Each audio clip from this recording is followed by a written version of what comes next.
Boa tarde a todos.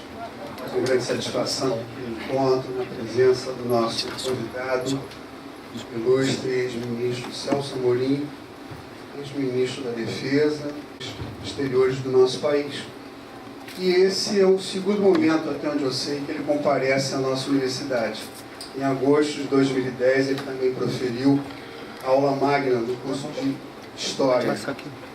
Um evento bastante concorrido na sala Vera Gina Copos, e hoje nós temos mais uma vez a presença dessa ilustre figura, o Dr. Celso Amorim, que tem muito certamente a nos falar sobre as relações existentes entre Brasil e África, na medida que hoje, a partir de uma decisão tomada em maio de 1963, hoje, 25 de maio, passou a ser denominado Dia da África. Então, é com grande prazer que certamente nós completaremos os nossos conhecimentos a respeito das relações entre Brasil e África a partir do que vamos escutar do nosso ilustre convidado. Uma boa tarde a todos.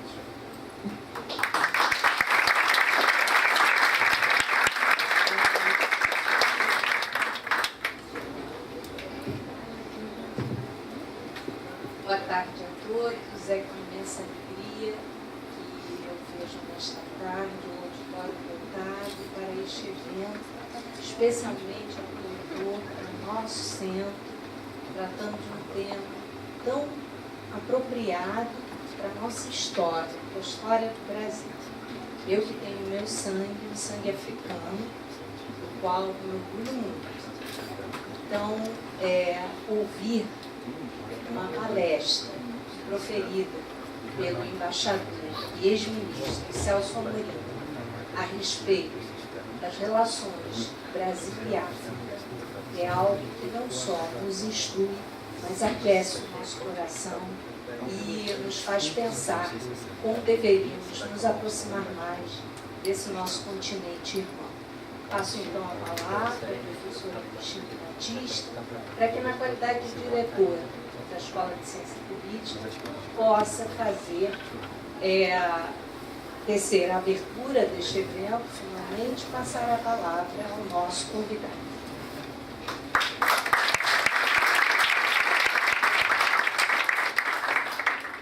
Boa tarde, com muito prazer e satisfação, a gente abre mais um evento da Jornada de Ciência Política. Esse ano é a sétima jornada, né? A nossa escola foi criada em 2009 e a gente faz um evento anualmente com temas do período do ano, de relevância. Ano passado o tema foi 50 anos do golpe militar, esse ano é o Dia da África e é um evento que foi coordenado pela professora Enara Echarte e pelo professor André Coelho, dentro desse grupo de pesquisa que é o GRISU. Então, é com muita satisfação que a gente recebe o ministro Celso Amorim. Obrigada pela presença do nosso reitor, Luiz Pedro Santos Jurutupa. Agradeço a Rosângela pela presença, a Nara e a vocês todos, alguns professores que já foram da casa, outros da casa também, colegas, parceiros de outras instituições. Então, obrigada pela presença de todos, que a gente tenha uma ótima tarde de trabalho e que a gente aproveite bastante.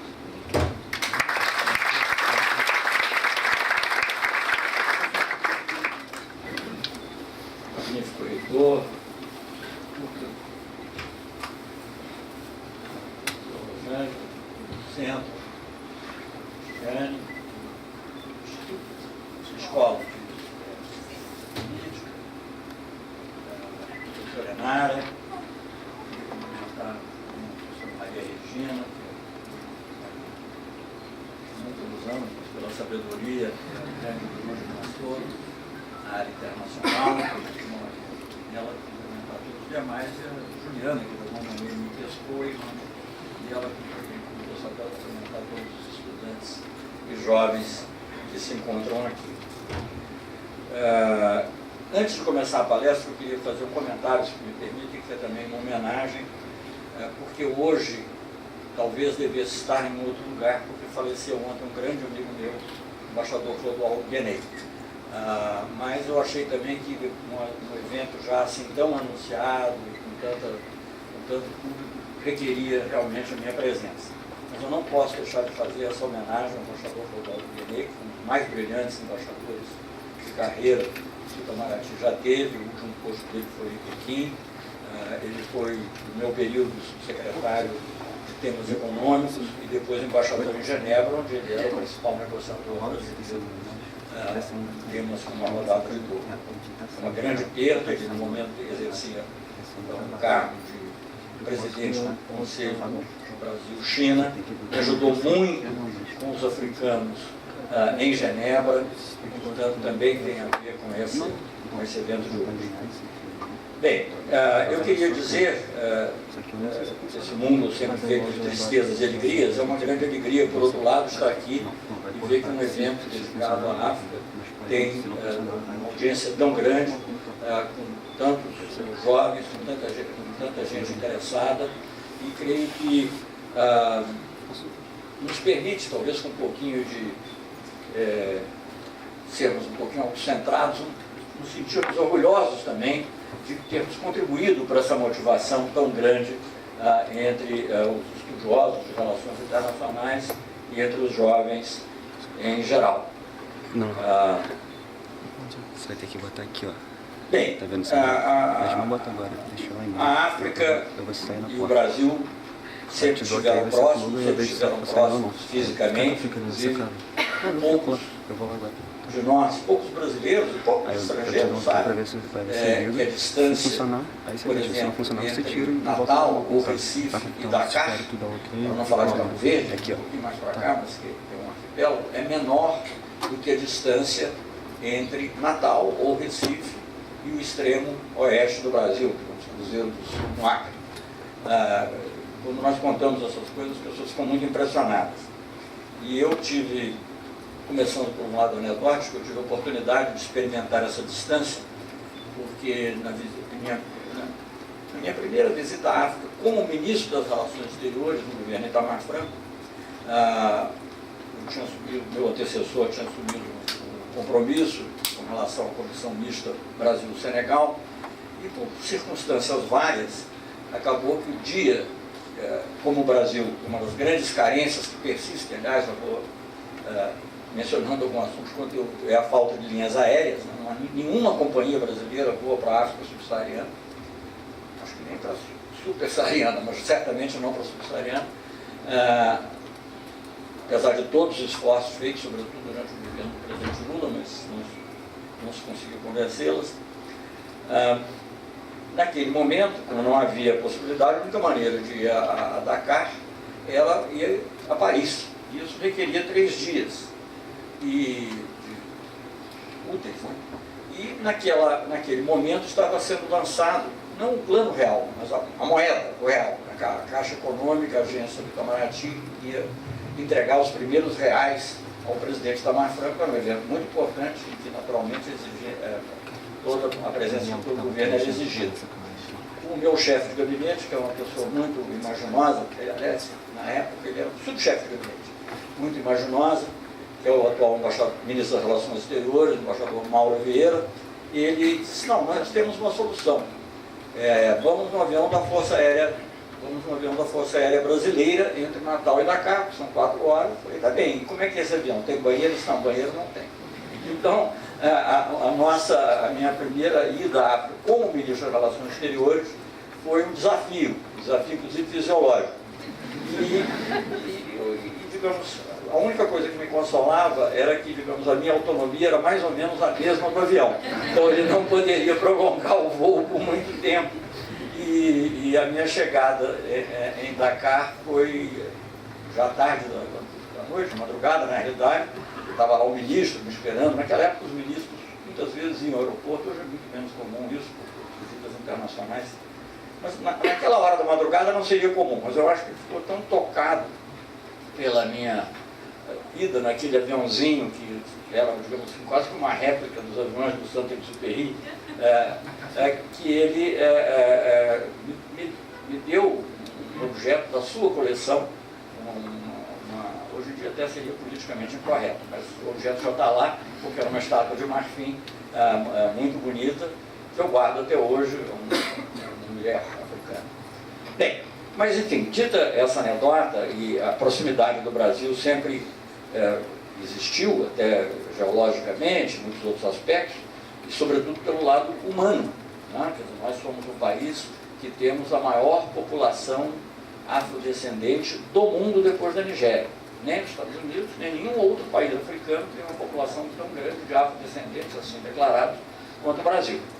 Só que o Brasil nem sempre assumiu esse fato. Né? Nós hoje estamos vencendo, graças a Deus, paulatinamente, muitas barreiras, mas o preconceito era muito grande, interno e externamente.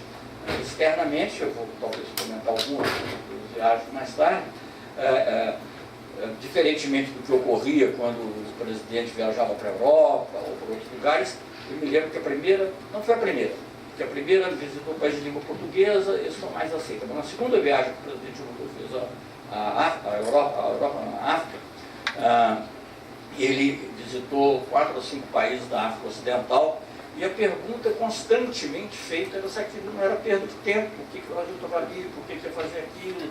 Afinal das contas eram países pobres, também havia sempre uma crítica ao regime, que era autoritário, ou se não era autoritário, tinha outros defeitos que existem pelo mundo afora, mas que só eram identificados no caso dos africanos. Então esse preconceito que existe dentro do país, existia também para fora. E uma das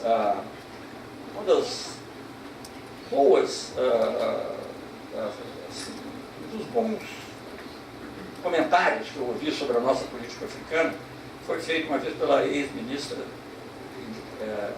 Matilde da igualdade racial, porque disse ela que a política africana ajudava também a superar o preconceito internamente, um preconceito muito vivo, mas frequentemente obscurecido por uma visão meio paternalista da sociedade brasileira. Mas, enfim, uma grande afinidade humana, uma grande presença que se faz sentir na cultura, que se faz sentir, e a gente fala na cultura, pensa que é só a música, mas não é na literatura, em todas as partes, ritos religiosos, enfim, uma grande, na maneira de ser do brasileiro, que deve tanto africano, mas essa presença ficava, digamos assim, um pouco distante.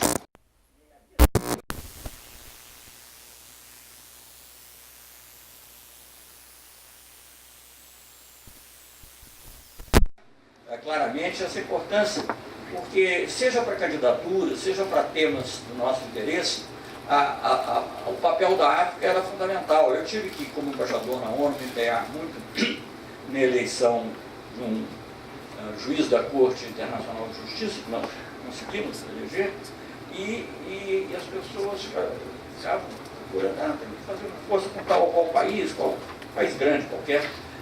Eu disse, olha, eu acho que a batalha decisiva, se se pode dizer assim, é a batalha pela África, porque lá são 50, na época 53 países, hoje são 54. E ali está o maior número de votos. E outro tema totalmente diferente, talvez possa voltar a eles também, mas é uma questão da reforma do Conselho de Segurança das Nações Unidas. A posição da África é absolutamente fundamental. Vocês desculpem assim, a palestra um pouco desordenada, mas é como eu fazia um pouco com os alunos do Rio Branco, conversas. Né? Então, com relação ao Conselho de Segurança, houve um momento, creio que em 2005, em que nós estivemos muito próximos de chegar a ter uma maioria para a resolução que aceitaria 6 novos membros permanentes, que seriam depois escolhidos, entre os quais 2 africanos. E não conseguimos, porque havia uma divisão no bloco africano e isso impediu que se chegasse à conclusão. E até hoje eu diria que é o fator decisivo nessa. Pelo menos um dos fatores mais importantes na votação na Assembleia Geral. Então, quer dizer, a importância humana é óbvia, a política é evidente. A importância econômica da África também sempre foi subestimada. Mas a África, eu vi projeções, infelizmente não tive tempo de pesquisar o dado agora, antes de vir, porque eu me lembrei de falar disso mais tarde, mas as projeções indicam que a África vai ser, se você tomar como conjunto, a 4ª ou 5ª economia do mundo em pouco tempo. Né? Do ponto de vista do comércio brasileiro, por exemplo, ela já hoje chegou a representar, são pequenas oscilações, porque essas coisas dependem um pouco de muitos fatores, mas 7% do comércio exterior brasileiro, o que colocava a África, se você tomar em termos de países, só ficaria atrás dos Estados Unidos, da Alemanha, dos Estados Unidos, da China, da Argentina, e mais ou menos parecido com a Alemanha. Se você tomar como bloco, Estados Unidos, União Europeia e Mercosul. Né? E depois a África. Não é 7% do comércio internacional brasileiro, não é pouca coisa, é muita coisa. E isso tudo se deve, em grande parte, ao crescimento recente, motivado, em boa medida, pelas ações que foram tomadas. Mas, mais tarde, como eu me tornei ministro da Defesa, obviamente eu já sabia disso como ministro do Exterior, mas fui constatar com mais precisão, com mais força, a importância estratégica que tem a África, sobretudo a África Ocidental, para o Brasil. Nós compartilhamos o Atlântico Sul, e o Atlântico Sul,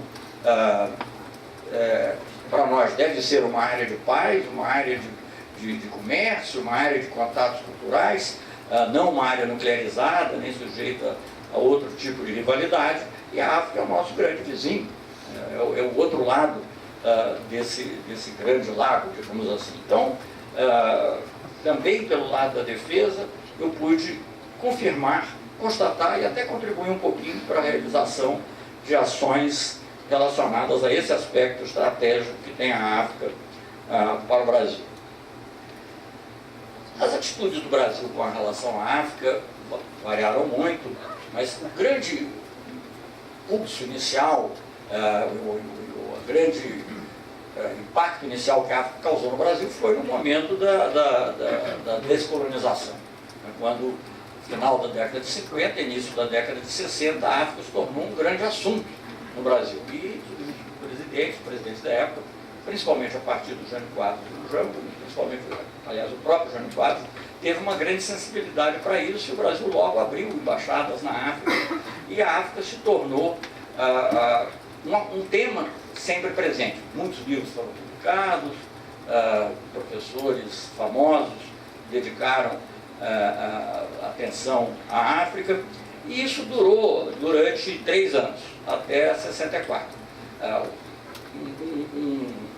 Um evento que serve de resumo, digamos assim, desse interesse, é o discurso do embaixador Araújo Castro, então ministro das Relações Exteriores, na Assembleia Geral da ONU em 63, em que ele fez um famoso discurso, a gente conhece, que estuda relações internacionais, chamado os 3D. Os 3D eram desenvolvimento, desarmamento e descolonização. Era, digamos assim, a agenda da humanidade naquele momento, segundo a definição brasileira, era essa. Eu, com 20 anos, 30 anos mais tarde, quando fui ministro no governo Itamar Franco, fiz um plágio, confesso, disse que ia falar novamente em 3D e substituída então descolonização por democracia, porque de modo geral a descolonização, pelo menos do ponto de vista político, já havia sido completada. Então foi um momento de muito intenso interesse na África. Mas esse interesse refluiu, como muitas coisas refluíram no Brasil depois de 64. O país voltou muito para dentro, com seus próprios problemas, havia, entre outras coisas, pressões muito fortes naquela época de Portugal salazarista, para que o Brasil apoiasse o colonialismo português, que as colônias portuguesas eram chamadas de províncias ultramarinas, né? Até que, digamos, em certos setores do Itamaraty houve até uma certa resistência a isso, mas ela não conseguiu prevalecer.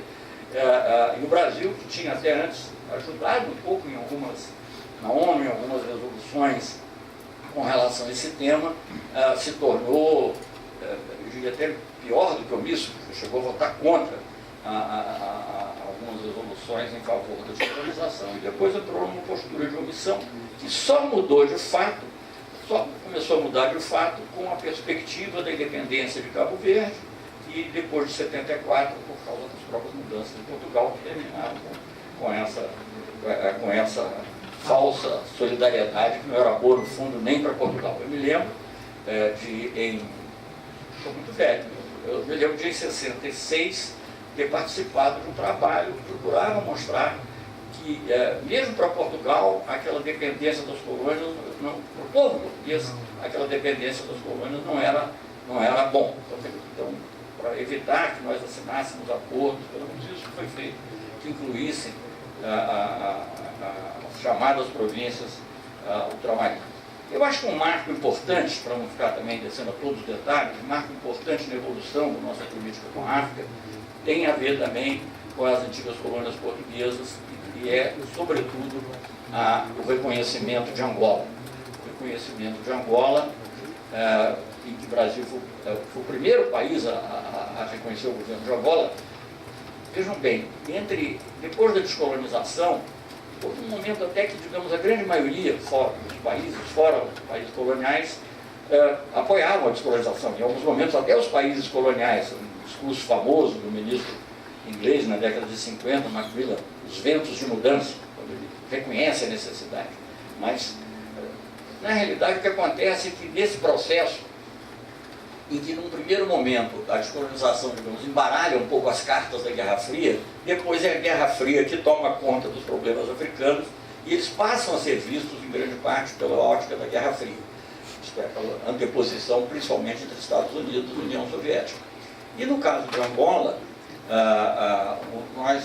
quando Portugal decidiu que não mais guardaria a colônia, que daria independência, o Brasil nomeou, já no governo Geisel, nomeou um representante especial para Angola, que era o embaixador Ovidio Melo, também falecido há pouco tempo.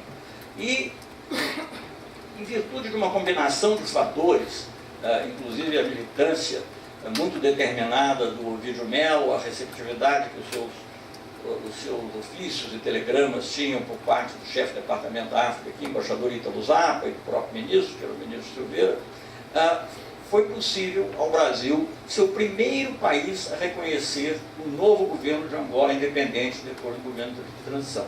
Isso foi uma grande surpresa, porque esse governo, que era dirigido pelo MPLA, Movimento Popular de Libertação de Angola, ele era visto como apoiado, ele era efetivamente apoiado pela União Soviética.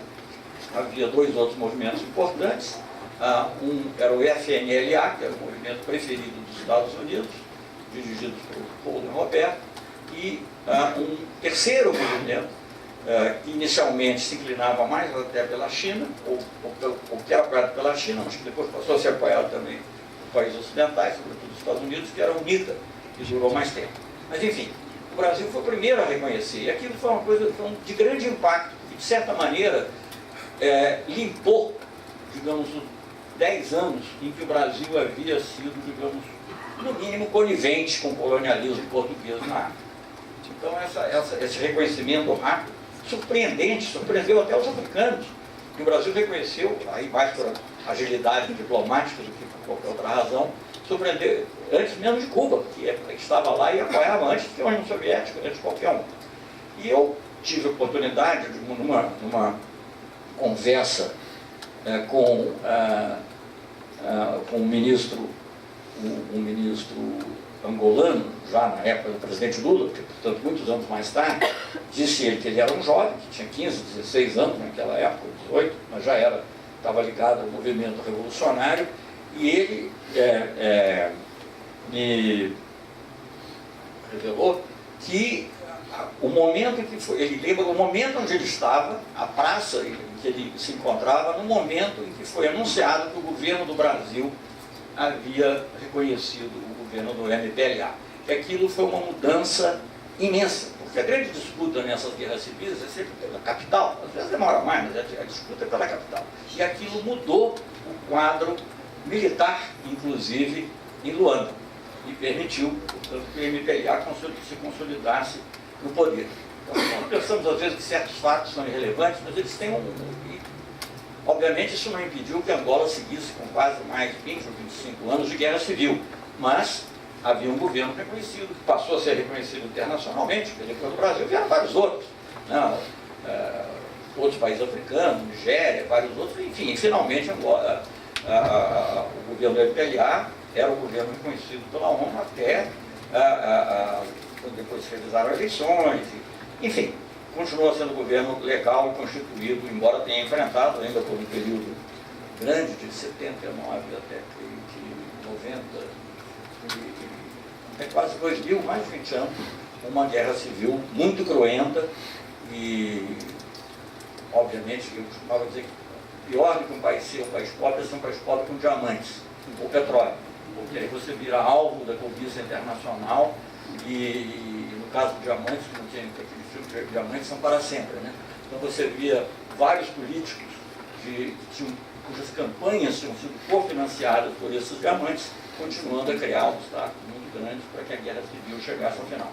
Bom, enfim, esse episódio é um episódio muito importante e é um marco porque ele, digamos, recoloca o Brasil, de certa forma, no mapa da África. Durante aquele período, eu mesmo tive a ocasião de participar de algumas coisas menores, relativamente jovem, mas na área cultural.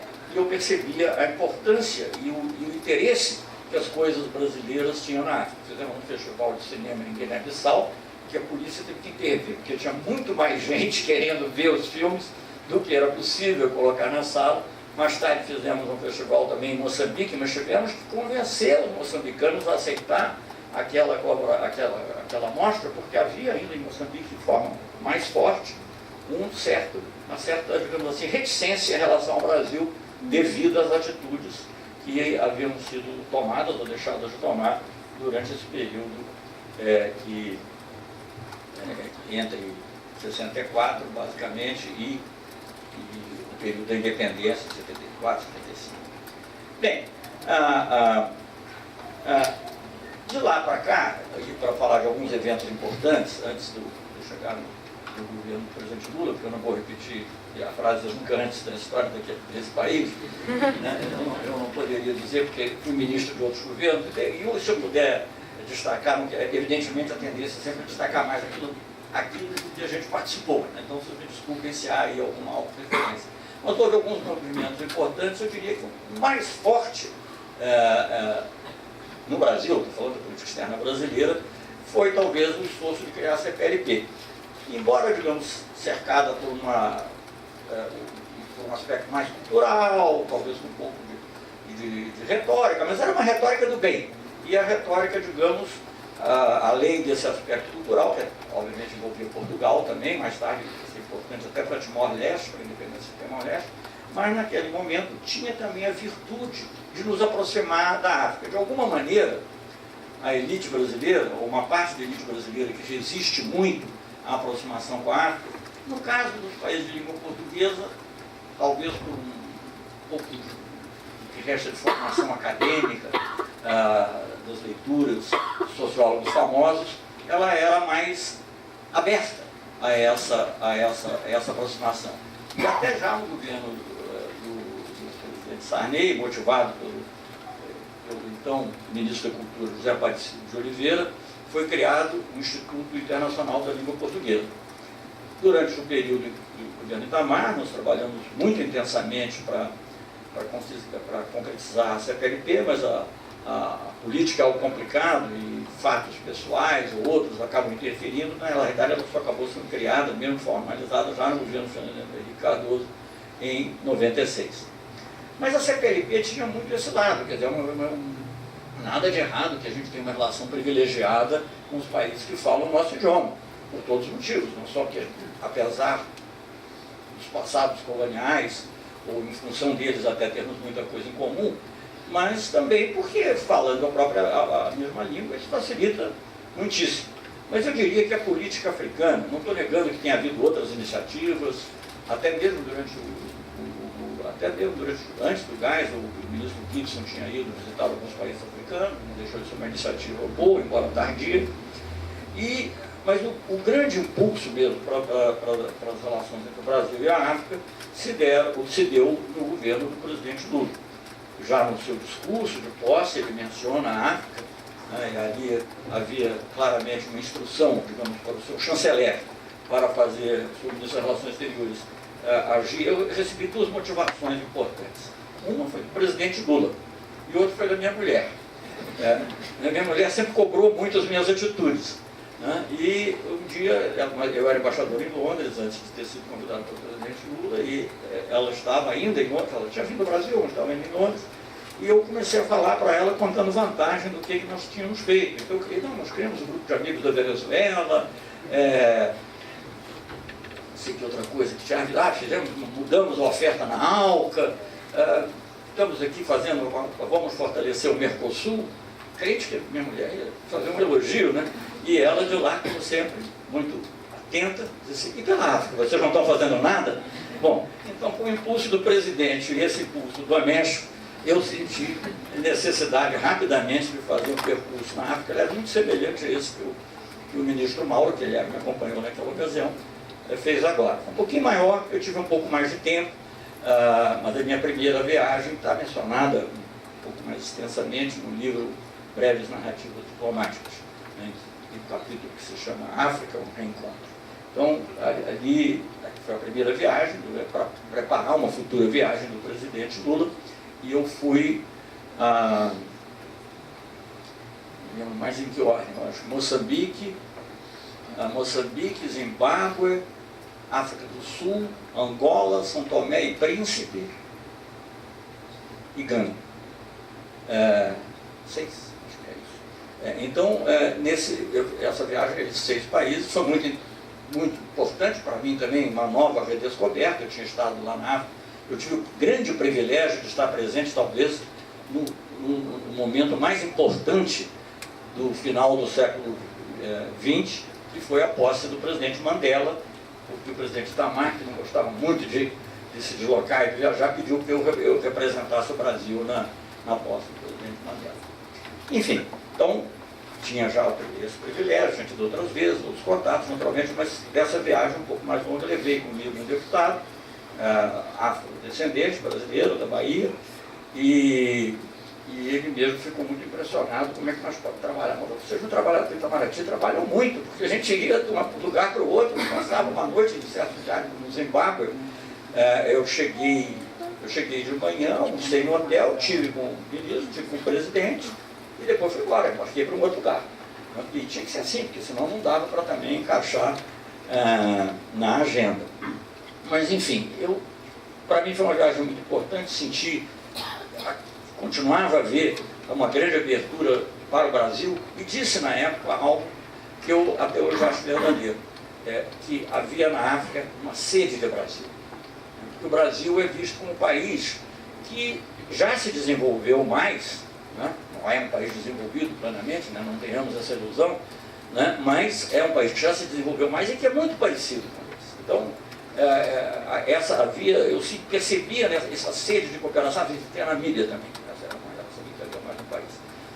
Na Namíbia, aliás, a Marinha brasileira tinha tido um papel pioneiro, porque desde 94 ela já vinha ajudando na formação da Marinha namibiana. Algo meio inesperado, assim, para quem não está acompanhando o dia a dia da política. Então, sentia que havia aquela sede do Brasil, que havia um campo enorme. Bem, eu não vou contar todas as viagens, porque ficaria muito longa, mas só uma estatística, eu já acho que mostra, estatística feita depois, inclusive, que eu já tinha saído do Ministério das Relações Exteriores. Durante esse período do presidente Lula, o presidente teve 28 vezes, então são 28 vezes diferentes, fez 28 visitas. Quer dizer, numa mesma visita, às vezes foram 5 países.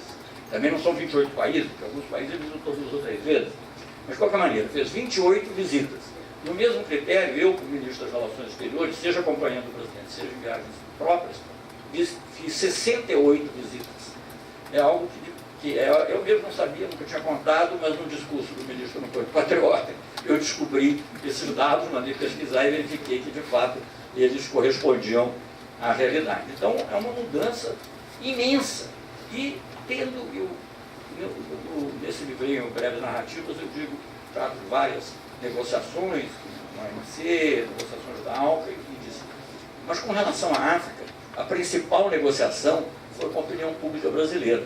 Não a opinião pública geral do povo brasileiro, porque não é essa que influi diretamente na política, mas a opinião pública da elite, ou de uma parte da elite. É muito difícil você fazer categorias muito genéricas, né? Uma grande parte da mídia que tinha uma cobrança permanente de se não estávamos perdendo tempo, se nós estávamos legitimando um governo autoritário, enfim, todos os tipos de perguntas que não eram feitas em outras situações. Não é? Eu não vou citar exemplos, que embora eu não tenha mais nenhum cargo público, eu também não tenho interesse em envolver minhas relações com nenhum outro país. Mas, enfim, quantos outros países, simplesmente porque detêm muitos recursos, se visita e não levanta, isso não levanta nenhum questionamento. Então, é um permanente 2 pesos e 2 medidas, e essa era a grande negociação, conquistar a elite brasileira. Bom, eu vejo que, digamos assim, se usar aquela frase séria, os corações e mentes da juventude estão conquistados. Mas isso é uma conquista que tem que se renovar sempre, porque volta e meia você ouve dizer, não, o Brasil está perdendo tempo com a África, o comércio tem que fazer com os Estados Unidos, com a União Europeia, nada contra o comércio dos Estados Unidos da União Europeia, contra só algumas cláusulas que às vezes eles querem impor, mas digamos, nada contra, e se esses acordos comerciais. Agora, não desprezemos um continente que representa 7% das do nosso comércio total, e que é um continente que hoje provavelmente é o continente que mais cresce, se tomarmos os últimos anos, acima de 5%, que é muito acima da média anual. Então, quer dizer, não só há um interesse humano, não só há um interesse cultural, mas há também um interesse econômico, além do estratégico que eu já mencionei.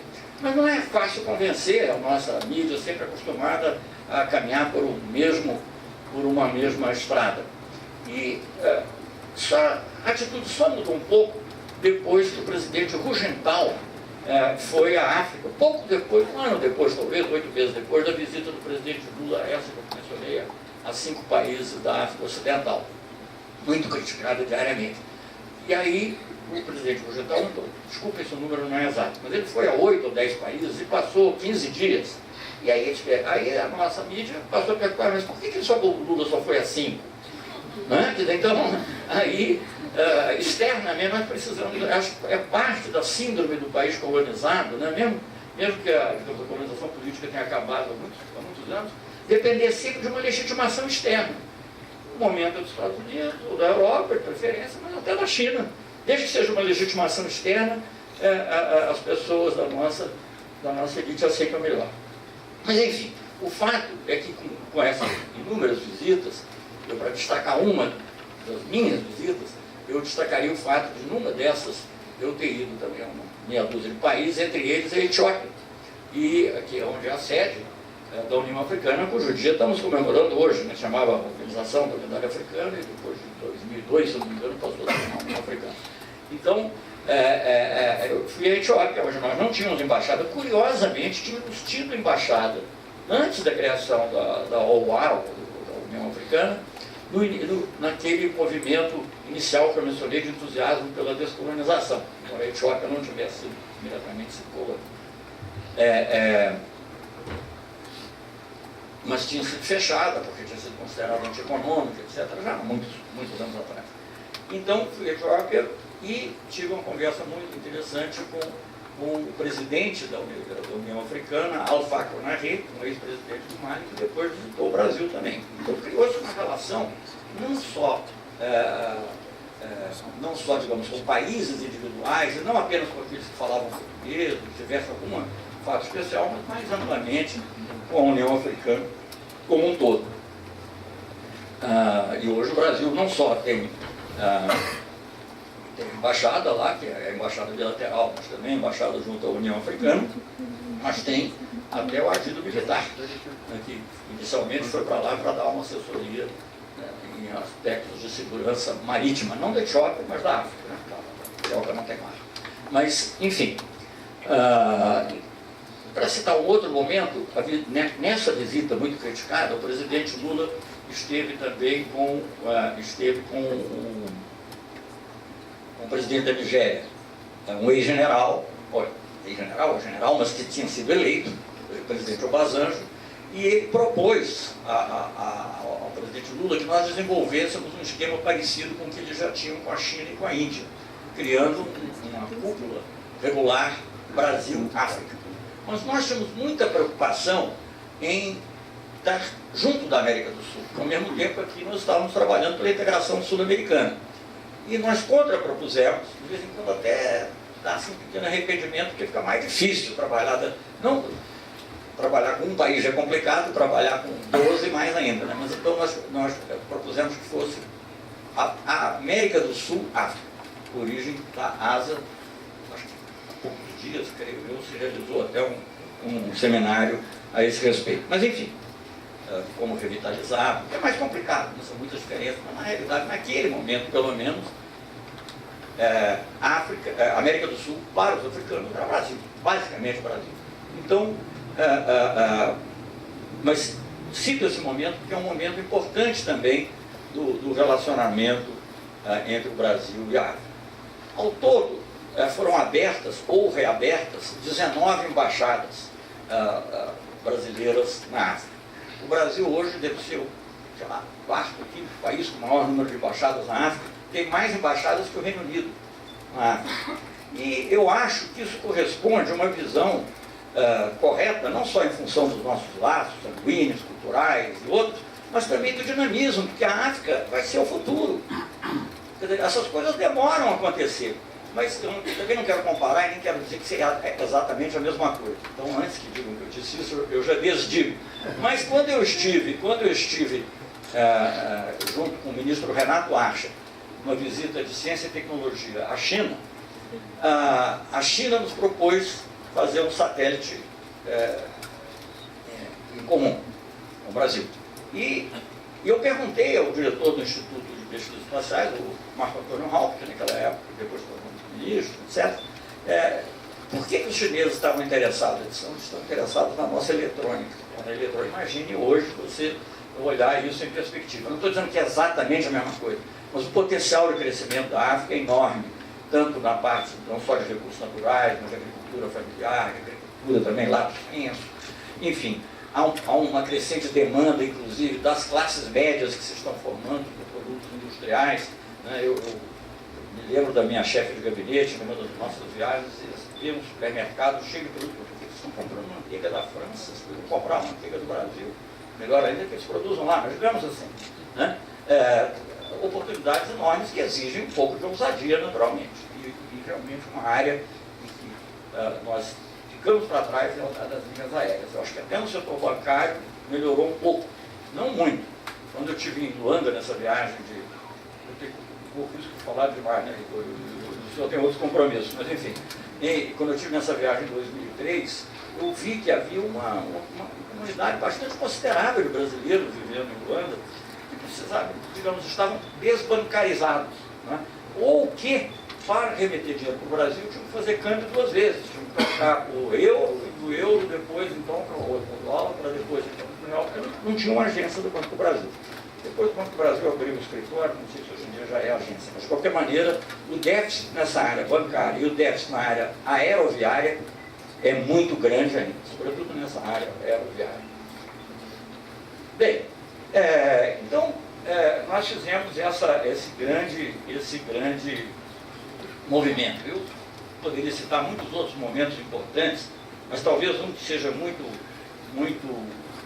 significativo foi o momento em que, justamente nessa viagem também, em que o presidente Lula teve em vários países da África Ocidental, a visita à ilha de Gorée, de onde partia a maioria dos escravos que vinham, as famílias inclusive frequentemente eram separadas, uma parte é para os Estados Unidos, outra parte é para Cuba, outra parte vinha para a América do Sul, e na ilha de Gorée o presidente Lula pediu perdão em nome do Brasil pela escravidão. Acho que foi um momento muito importante na nossa história com a África. Um outro assunto, um aspecto importante, depois faço mais 2 ou 3 coisas, depois termino. Se alguém quiser fazer alguma pergunta, não sei se há espaço para isso, mas enfim.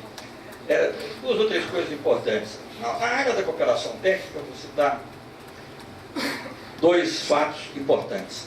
Um é a fábrica de remédios em Moçambique, né, com participação ativa da Fiocruz. A primeira vez que eu ouvi falar desejo moçambicano de ter uma fábrica de antirretrovirais, inclusive, foi na primeira viagem de 2003. Quando o presidente Lula, então, visita Moçambique no final de 2003, ele promete com firmeza que isso será feito e as coisas demoram muito tempo, mas final do governo Lula, inaugurou-se uma parte e creio que agora a fábrica já está funcionando, com limitações ainda, porque o preço dos fármacos é caro, é tudo complexo, nada ocorre facilmente.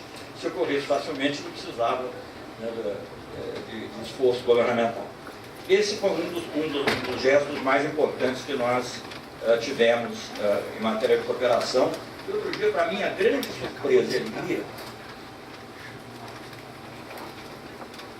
logo que eu saí do Ministério da Defesa, a primeira palestra que eu fui convidado a fazer foi na Escola de Saúde Pública, ali no Complexo Manguinhos, que é um mestrado lá sobre diplomacia da saúde. Isso me deixou extremamente impressionado, porque isso desculpe dizer, isso é fruto da política externa que foi levada adiante durante o governo do presidente Lula. Porque quando que ia passar pela cabeça alguém, tem um mestrado, não é uma matéria, uma palestra, é um mestrado em diplomacia da saúde. Isso está já sendo muito útil, porque mencionar um outro fato, mais tarde, que em relação a uma comissão das Nações Unidas sobre o ebola e outras coisas de saúde. Bem, um outro exemplo notável de cooperação, na minha opinião, foi na área do algodão. O Brasil tinha uma luta muito grande, que acabou vencendo com os Estados Unidos e com a União Europeia, principalmente com os Estados Unidos, sobre o subsídio do algodão. E havia um grupo de países nesse processo, que foi descobrindo, dentro, talvez os especialistas não soubessem, mas eu descobri esse processo, que havia 4 países africanos muito dependentes do algodão, a tal ponto que eles são chamados de C4, Cotton 4, C4. E então nós resolvemos, até, digamos, no interesse deles, mas também no nosso, para não permitir que eles fossem cooptados através de outro tipo de manobra, resolvemos apoiar firmemente o plantio de algodão e a pesquisa, melhor dizendo, de algodão, de novas variedades de algodão, nesses 4 países que são Mali, Burkina Faso, Benin, Chad e Tchad. Bem, obrigado, ainda bem que tem gente que sabe as coisas. Quem que falou disso? Depois o Togo, que não faz parte do C4, passou a integrar os programas também. E eu tive até o prazer de isso, obviamente, um movimento capitaneado pelo presidente Lula, um grande, estive com ele na inauguração da unidade da Embrapa em Gana, a partir da onde eram feitos os projetos, e tive o prazer de colher as primeiras amostras de algodão junto com o presidente do Mali, já, acho que em 2009. Bem, então são 2 exemplos notáveis. Essa cooperação, entendo eu, que continua, ambas que eu mencionei, apesar das dificuldades que tem havido do ponto de vista financeiro, elas têm continuado, que é muito importante, e que demonstram um tipo de cooperação que o Brasil pode prestar. Além disso, fizemos em vários países, com o apoio do Senai, Centros de Formação Profissional, enfim. E a gente sempre podia até fazer uma brincadeira quando uma pessoa dava um diploma para alguém que se formava no Senai e dizia, olha, meu presidente, o único diploma que ele tem era esse, do Senai. Então você toma cuidado porque você corre o risco também de se tornar presidente do seu país. Mas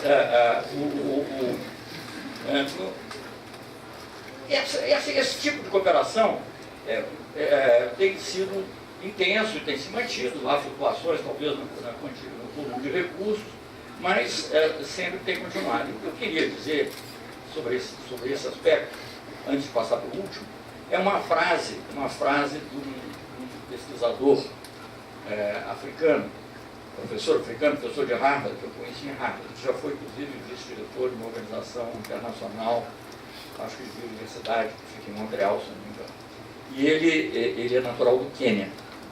E ele tem uma frase que é magistral, eu poria, se ele estivesse lá no Itamaraty, como lema da Agência Brasileira de Cooperação, pelo menos uma parte dela. Assim, a frase dele diz, para cada problema africano existe uma solução brasileira. Então, eu acho que essa frase, de certa maneira, se combina com aquela ideia que eu formei da primeira vez, na minha primeira visita, de achar que a África tem sede de Brasil. Não é à toa que ela tem sede de Brasil, porque as soluções que o Brasil encontrou, só para mencionar uma, todo mundo dizia que soja não ia crescer em clima tropical, soja não ia crescer no Cerrado. Foi graças às pesquisas da Embrapa, que hoje o Brasil só não é o maior por causa dos subsídios americanos, não seria o maior produtor mundial de soja. Então, eles têm muito interesse em aprender essas coisas todas, as nossas experiências na área de saúde, com todos os nossos defeitos, nosso sistema de saúde, obviamente é um exemplo para muitos deles. E, enfim, e como talvez o resultado disso tudo, para ilustrar como existe essa percepção de que o Brasil é importante para a África, e voltando aqui a ser um pouquinho autorreferente, o secretário-geral da ONU recentemente resolveu criar uma comissão para tratar da questão das crises globais de saúde. Basicamente inspirado pela ebola e as falhas da ebola, inclusive aparentemente da própria Organização Mundial da Saúde, não sei se é culpa dela por outros fatores, é uma outra questão a se discutir, e colocou, ele queria uma comissão, penso eu, uma comissão mais política do que técnica, nomeou um presidente que é um africano, que é o presidente atual, o presidente da Tanzânia, como presidente da comissão, para coordenar a comissão, nomeou um diretor da USAID, uma pessoa que sabe onde colocar recursos rapidamente, o efeito prático, uma africana que é encarregada de malária, é a única especialista em saúde propriamente, e 3 ex-ministros do exterior, um deles o brasileiro, então, eu acho que mais importante do que o nome das pessoas é o fato da percepção, muito latino-americana, evidentemente, de ser convidado para fazer parte. Então, é a percepção de que essa frase do meu amigo Calésio do Schumann, de que para cada solução, cada problema que tem uma solução, pode não ser a verdade absoluta, mas ela é parte do caminho para a solução do problema. Bem, eu poderia falar de inúmeras outras coisas. O nosso apoio não se restringiu a essas áreas estritamente técnicas. Tivemos programas de operação na área política com São Tomé e Príncipe, com Guiné-Bissau, às vezes até triangular, junto com os Estados Unidos, em alguns casos, portanto, sem nenhum tipo de preconceito ou viés ideológico. São Tomé e Príncipe foi com os Estados Unidos em malária. Guiné-Bissau sobre fortalecimento das instituições. Agora parece que estão novamente se fortalecendo, com apoio também do Brasil, Estados Unidos, e aliás é uma foto do meu último livro, que é algum dos acordos, esses acordos assinados. Enfim, então temos um papel enorme a desempenhar na área, em alguns países, acho que entre eles a Guiné-Bissau. Uma vez uma ministra de Guiné-Bissau disse disso, e a frase tem que ser bem entendida, para não ser mal interpretada. O Brasil devia adotar Guiné-Bissau, não colonizar, mas adotar no sentido de realmente ver as necessidades da Guiné-Bissau como necessidades que o Brasil pode ajudar a resolver. Haverá muito a fazer. Os problemas que eu nem tratei, nem de longe aqui, são os problemas de segurança que se estendem no Estado Islâmico, passam pela Líbia, chegam no Mali e podem ter relação com o Boko Haram, provavelmente tem. Se algum dia eles chegarem a Guiné-Bissau, Deus queira que não, mas se algum dia não haverá como o Brasil deixar de ter uma participação grande. O mundo não perdoará, não é só a Guiné-Bissau não.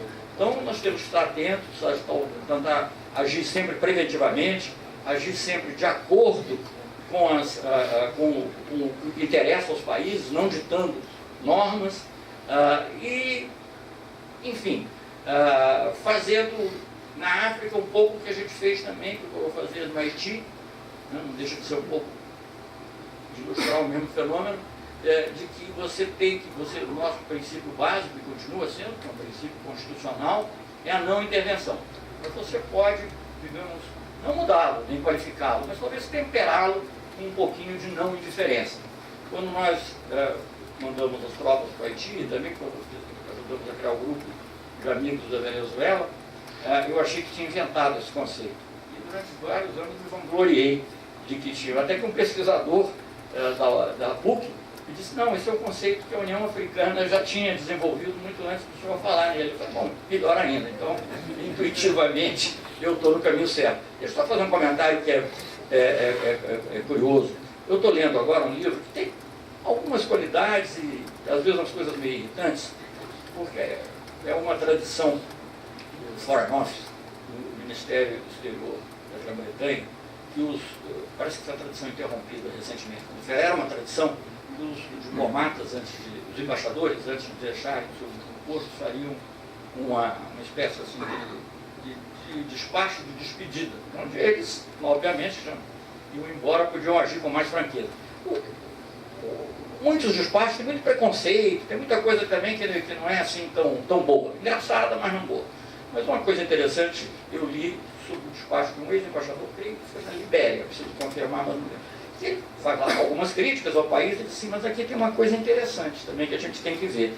É como eles valorizam o consenso. E às vezes, e isso pode servir, não sei se ele usa isso, mas eu estou usando, isso pode servir de ensinamento. O fato de você procurar uma solução pelo consenso, que é uma coisa que toma muito mais tempo do que uma imposição, uma ação bilateral, é algo também que nós temos que aprender com os africanos, como costumava dizer o Kofi Annan aqui, cuja tradição é sentar debaixo de uma árvore, os anciãos, não precisa ser só os anciãos, os jovens também, sentar debaixo de uma árvore e chegar a uma conclusão que seja aceitável para todos. Então essa, que no fundo é a coisa mais democrática que pode haver. Então, era isso que eu tinha para dizer. Muito obrigado.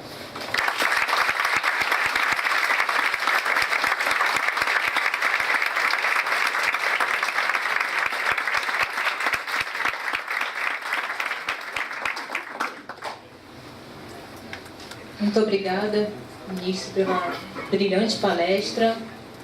Antes de passar a palavra para vocês fazerem colocações e perguntas, eu vou passar a palavra para a professora Nara falar um pouquinho do grupo de pesquisa.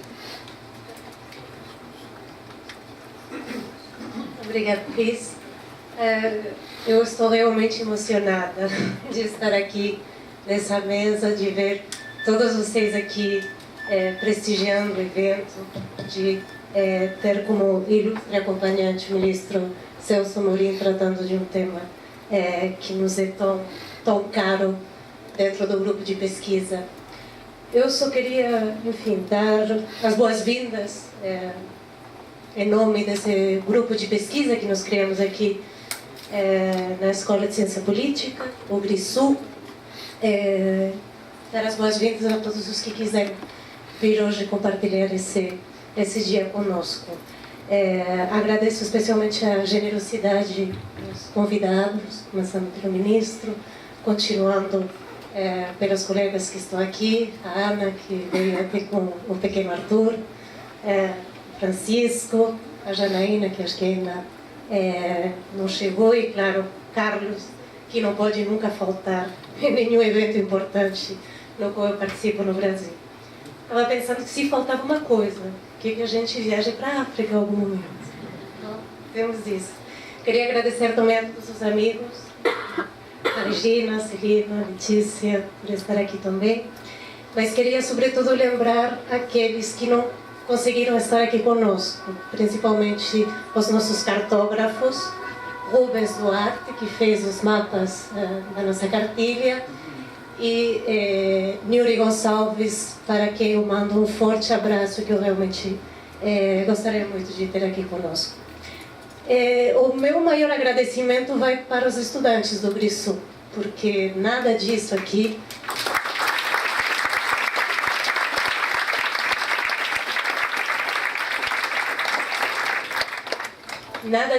seria possível sem eles. Eu agradeço ao André, que se incorporou esse ano ao GRISU e que trouxe toda a energia necessária para fazer todas essas loucuras, mas também a Juliana, a Bruna, o Christian, o Henrique, Joana, Lorena, Eduarda, Lucas, Luma, Melissa, Natália, Rafael, René, não sei se esqueço alguém, Natália, enfim, todos eles que, apesar das dificuldades e dos escassíssimos recursos que a gente tem aqui, conseguiram fazer possível esse encontro. Eles realizaram não só essa cartilha maravilhosa que vocês podem ver lá embaixo, mas também toda a organização da infraestrutura desse evento, os convites e até o cafezinho que vai estar servido depois. Então, realmente, muito obrigada. É um prazer formar parte de um grupo de pesquisa.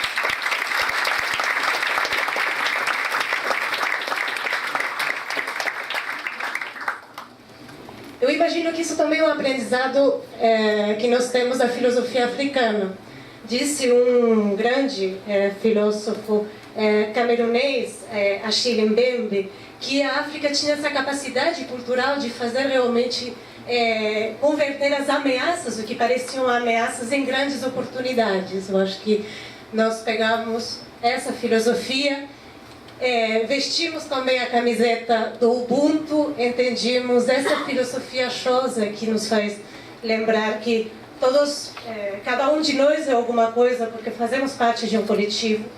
É esse trabalho coletivo que nós queríamos comemorar também e prestigiar aqui no Dia da África.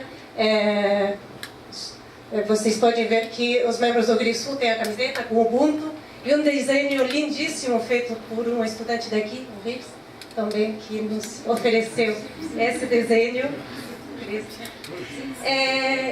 E essa é a filosofia que nos levava a querer comemorar aqui o Dia da África. Um dia que é importante, já foi lembrado aqui, porque foi o dia em que se criou a Organização dos Estados Africanos para a Unidade Africana, depois da União Africana, como um símbolo da necessidade de se unir para lutar pelos grandes sonhos, pelas independências e pelo desenvolvimento. Hoje, essa luta que unia os Estados Africanos, no 25 de maio de 1963, já é uma realidade para muitos deles. Estamos aqui, de fato, comemorando também 40 anos das independências de muitos desses países de língua portuguesa. Agora, já foi lembrado aqui. Mas ainda é uma luta que continua para outros territórios como o Saara Ocidental, mas também uma luta que continua na vida cotidiana de todos os africanos que ainda estão tentando construir, com uma visão bem afropolita, um mundo melhor para eles e para todos nós. Então, acho que uma ótima oportunidade de se reunir, de comemorar e de lembrar que nessa luta nós temos que estar todos juntos. Muito obrigada, não pego mais tempo.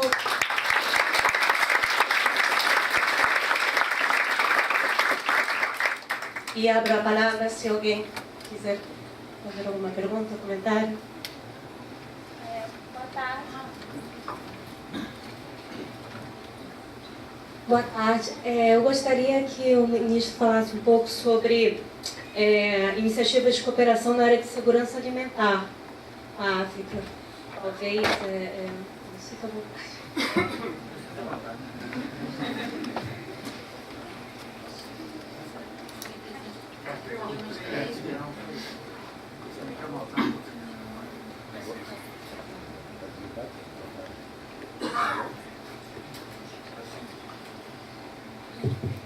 Boa tarde. É sempre um prazer ter aqui o chanceler e poder fazer perguntas pontuais à volta da presença do Brasil em África. E queria, neste momento, colocá-lo uma questão que está diretamente ligada à sua experiência enquanto governante na relação com a África. A questão é a seguinte: por que é que o Brasil, mesmo fazendo coisas tão positivas, como algumas que foram aqui relatadas, estou a lembrar da relação de cooperação com a Fiocruz, estou a lembrar da Embrapa, estou a lembrar da educação. Eu, pessoalmente, sou um pouco produto dessa cooperação, né? Estando aqui presente, e muitos dos outros que eventualmente estejam aqui no Brasil. Por que é que essa parte positiva, ela não tem muito protagonismo na presença do Brasil em África, e tem muito mais protagonismo a presença, digamos, do capitalismo brasileiro, da Vale, da Odebrecht, da Camargo Correia? Esse me parece um aspecto. O segundo aspecto é até que ponto os aspectos negativos que a cooperação do Norte teve, nomeadamente as imposições, as condicionalidades, por um lado, até que ponto os aspectos negativos que a cooperação chinesa tem em África, os desmandos, a violação das leis trabalhistas, etc., o Brasil poderá replicá-los via a presença das suas empresas capitalistas lá. E até que ponto é que esse protagonismo não poderá minar, digamos assim, o Brasil como relações de Estado que pretende, digamos, uma cooperação mais construtiva. E se em algum momento na sua governança houve ideias de construir, digamos, códigos de conduta para as empresas multinacionais e para que elas não possam minar, digamos, as intenções positivas de uma cooperação diferente que o Brasil pretende instalar. Obrigado.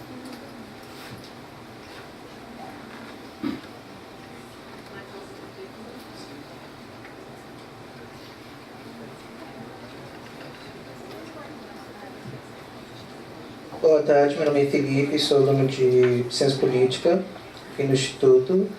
E para o ministro, eu só gostaria de agradecer você vir para cá, foi a gentileza sua. Parabéns pelo seu doutor honoris causa do Estado de Paraíba, da Universidade Estadual de Paraíba, em fevereiro deste ano. Parabéns. Você é um grande meus filhos preferidos. Você é um ótimo cinematografista. E eu tenho 3 perguntas para o senhor. A primeira tem a ver com as... Uma pergunta. Ok. Tem a ver com as tropas brasileiras de Congo. Já vemos como o Brasil liderou a missão de paz no Haiti. E agora, o general que comanda todas as tropas no Congo, Alberto Santos Cruz, virou um grande herói de guerra na região.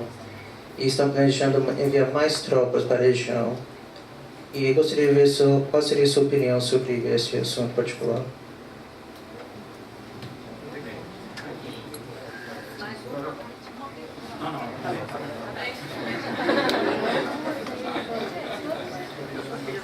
Eu posso saber a nacionalidade dos que fizeram as perguntas da proveniência? Eu sou moçambicano. Moçambicano.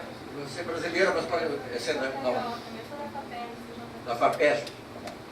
E? Você é brasileiro, mas você nos Estados Unidos. Estados Unidos. Tem brasileiro, mas morou a vida inteira nos Estados Unidos.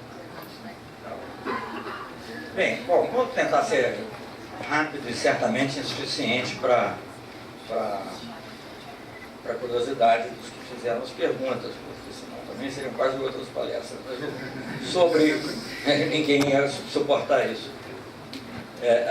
Sobre defesa e segurança, eu diria que a nossa ação no Ministério da Defesa foi muito, muito presente.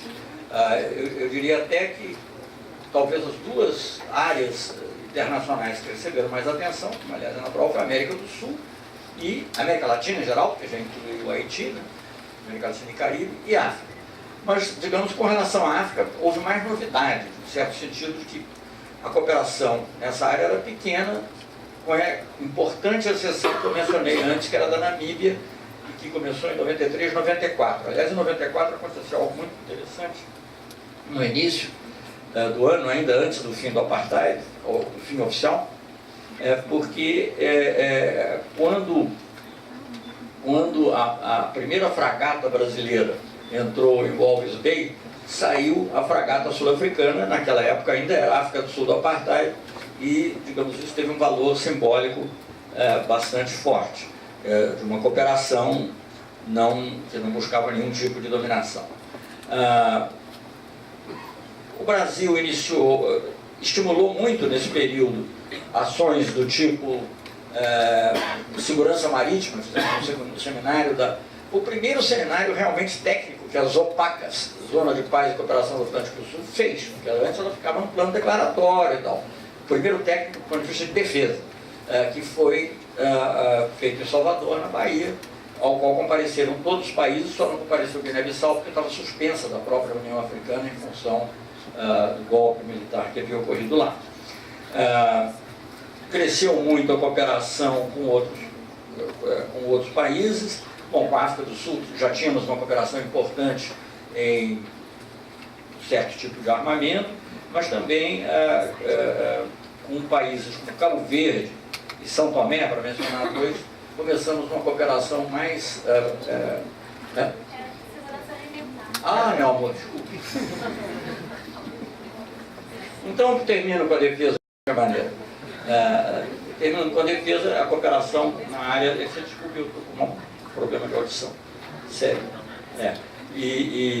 Não serve para a pergunta sobre o general Santos Cruz. Mas, enfim, também uma cooperação importante com São Tomé e Cabo Verde na área do fortalecimento da guarda costeira, que tem importância não só para os próprios países, mas para as rotas marítimas do Atlântico Sul. Vou agora responder a dele e depois eu passo para a sua. Com relação ao general Santos Cruz, eu acho que ele está numa tarefa muito complexa. Como sabe, a MONUSCO, que é a força militar da ONU, que está na República Democrática do Congo, é a maior e mais robusta, que tem o mandato mais forte de todas as operações de paz da ONU. Então é um grande desafio, é uma situação extremamente complexa, todos conhecemos a história, não só da própria República Democrática do Congo, mas dos países vizinhos. Agora mesmo no Burundi está havendo uma grande crise, inclusive com impactos humanitários importantes. Ruanda foi um país que passou por isso, essas situações geraram refugiados e grupos armados. Eu estive na República Democrática do Congo justamente dando uma contribuição do Brasil contra algo que é, digamos assim, o uso do estupro como arma de destruição de massa, um genocídio praticamente. O Brasil fez uma contribuição na época de $1 bilhão, não era uma fortuna, mas era simbolicamente importante. Eu não sei se o Brasil, eu posso falar do tempo que eu era ministro da Defesa, o Brasil não tinha intenção de mandar tropas, mas nós tínhamos o comando e alguns militares que fazem parte do Estado-Maior do general Santos Cruz. O general Santos Cruz já teve o mandato dele renovado duas vezes, né? Está pelo terceiro período. Ele é um grande oficial, ele se destacou no Haiti também, tarefas também complicadas. Agora, é uma situação complexa e eu sempre digo, dizem que o Napoleão, quando diziam, olha, esse fulano é um ótimo general, se devia nomear, porque passou em primeiro lugar na artilharia, não sei o quê, babá, vários elogios, muito corajoso e tal, ele perguntava, tem sorte? Tem. Então, eu acho que não se pode abusar da sorte. O general também, mas ele está indo muito bem, espero que ele continue naturalmente com sorte até o final do período que ele queira ficar, mas eu acho que não pode abusar da sorte. Bom, quanto à segurança alimentar, eu acho que se encaixa perfeitamente dentro desse quadro da pergunta, da frase do Calesto Júnior. Para cada problema africano existe uma solução brasileira. É claro que não há questões automáticas, e certos projetos, inclusive, são polêmicos também, projetos que são mais voltados para a exportação, são polêmicos no Brasil. Se eu for conversar com um dos meus filhos, por exemplo, a primeira coisa que ele vai condenar é o agronegócio. Né? No entanto, na rodada de Doha, eu tinha que brigar para diminuir, acabar com os subsídios que permitisse que a gente exportasse mais, porque isso permitia também você financiar as importações que precisava para o desenvolvimento. Enfim, as questões são complexas. Eu não tenho uma resposta única, mas eu sei que em muitos casos, por exemplo, um projeto no Malawi, para dar um exemplo, a questão do algodão, e acho que também até em Moçambique, é uma questão do algodão ligada à pequena propriedade. Agora, eu não saberia te dizer assim, detalhar todos os projetos voltados para isso, mas eu acho que a experiência brasileira nesse campo é muito importante, muito fértil e pode ser usada. Então, finalmente, para a pergunta sobre aspectos positivos e negativos, olha, realmente sempre houve uma preocupação nossa. Não é fácil, né? Não é uma coisa simples. Óbvio que as empresas, a finalidade básica, se você for olhar no dicionário de uma empresa, é o lucro. Né? O que você tem que fazer, e se não tiver lucro, ela não vai. Se não tiver uma perspectiva de lucro, pelo menos, ela não vai investir. Né? Então você tem que temperar esse apetite pelo lucro por atitudes que sejam, digamos, que amenizem os problemas mais graves. Eu me lembro, para dar um exemplo, de uma visita que eu fiz junto com o presidente Lula, em que um dos grandes empreendimentos de mineração tinha lá umas casas populares, e o presidente Lula se voltou para o diretor, na minha presença eu vi, dizendo, essas casas não estão boas, não, você precisa fazer uma coisa melhor aí. Então essa preocupação de que realmente haja um cuidado maior com aspectos sociais existe. Se vai ou não vai haver deslizes, também é difícil garantir. Agora, eu acho que o que o Brasil se propõe a fazer é ter um modelo diferente. Claro que tem que ser um modelo compatível com o mínimo de lucratividade, porque senão não há empresa, né? Que possa ir. Embora, digamos, o Estado brasileiro possa absorver uma parte, digamos assim, do que deixaria de ganhar a empresa, mas nem deixaria de pagar o país, mas existe sempre, um equilíbrio que tem que continuar, que tem que ser discutido amplamente pelos locais, é óbvio, para começar, e o Estado brasileiro tem que agir com os instrumentos de que ele dispõe em relação às empresas, que não são impositivos, normalmente, a não ser que haja uma situação absurda. mas que são persuasivos, e eu acho que até aqui tem funcionado para evitar justamente esse fenômeno que você é imputado a outros países, de fazer um pouco política de terra arrasada, de só levar lá, levar até as próprias pessoas para extraírem, não deixar nenhum valor agregado no país. Eu acho que alguns projetos que foram mencionados aqui são símbolo disso. Agora, é preciso estar permanentemente vigilante. Queria, então, parabenizar a Escola de Ciência Política por esse evento, agradecer imensamente ao ministro Celso Amorim pela sua brilhante palestra e passo a palavra ao nosso reitor para que encerre essa sessão. Inicialmente, quero agradecer e parabenizar o nosso sempre embaixador. A gente não consegue se referenciar, né, ao senhor sem citar a importância que o senhor teve no exercício dessa nobre função que representa o nosso país. Parabenizo também da mesma forma a nossa Escola de Ciência Política e ressaltando que é um momento muito gratificante para qualquer dirigente, na medida que a gente percebe que o gestor local daquela escola se preocupa com o complemento à educação formal dos nossos estudantes. Então, é muito bom ver que a nossa direção cuida muito bem, proporcionando momentos como esse. E também não poderia encerrar sem enfatizar que a nossa universidade, apesar de ser uma universidade de pequeno porte, nós temos hoje algo em torno de 37 estudantes do programa PEC-G, que é um programa de estudantes conveniados. Até perguntei à professora aqui, parece que no curso de ciências políticas existem 4 dos 37. 3?